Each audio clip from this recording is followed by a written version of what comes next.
Level 3 clients, it's Todd Screaming here with your monthly video. First of all, I'm super excited to see you all at the summit. I'm recording this October 22nd, 2015, so we're just a few weeks away. I always feel during this time of year that the timing of the summit is perfect because it kind of gives me that extra push and that extra business planning and all that stuff to get out of the way so that as I go into December, I'm really prepared and I'm really fired up. And so that's what it does for me, and I hear that comment a lot with core people. So even though I'm one of the teachers, I get the same thing that you get from it. So I'm really looking forward to seeing everybody. I wanted to share with you guys something that Rick and I are teaching a class at the summit about, and that's on leadership. And we've got it down to 3 types of leaders that we see out there. And the truth is you need to have all 3 in order to be great. The first type of leadership is called servant leadership. That's where you literally feel like your employees, you're there to serve them. They feel great working for you because you take care of them. You're doing some phone calls, love calls we call them. You're doing some cards. You're doing some parties when you hit your celebration number. They just feel like clients, okay? Similar to what your top builders and realtors feel like, they feel even more that way. That's a servant leadership. The second type is what we call example leadership. That is when you walk by and people say, "That's my leader. He's on time. She cares about me. She's really good at what she does. He can figure out any loan."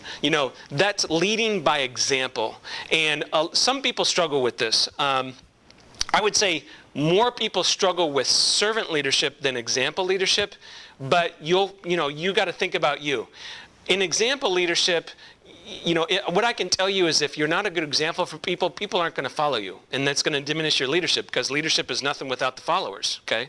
The third type of leadership is authoritative leadership. And that's just, sometimes you just have to say, "You're going to do this because I said so." Or "I'm going to make you turn in your greatness tracker because you're doing 2 loans a month."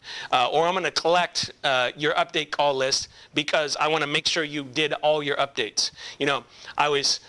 My 9-year-old came home from football yesterday, and mom had made him dinner from scratch, and he has the audacity to say, "Well, I'm not going to eat it," and I said, "Listen, you're going to eat this dinner or you're going to go to bed.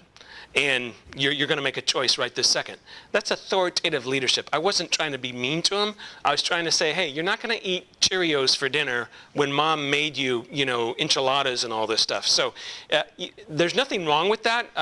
I think that when I think about authoritative leadership, the issue is that people hate the confrontation, and that kills them. That just kills them. So that is the 3 different types of leadership. I just want you guys thinking about that as you go into the core. Maybe you take that class.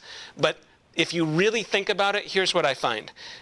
Every leader, when they're not hitting on all cylinders or not being a great leader, it's one of those 3. So just take whatever is your weakest at and add some tactical items to that.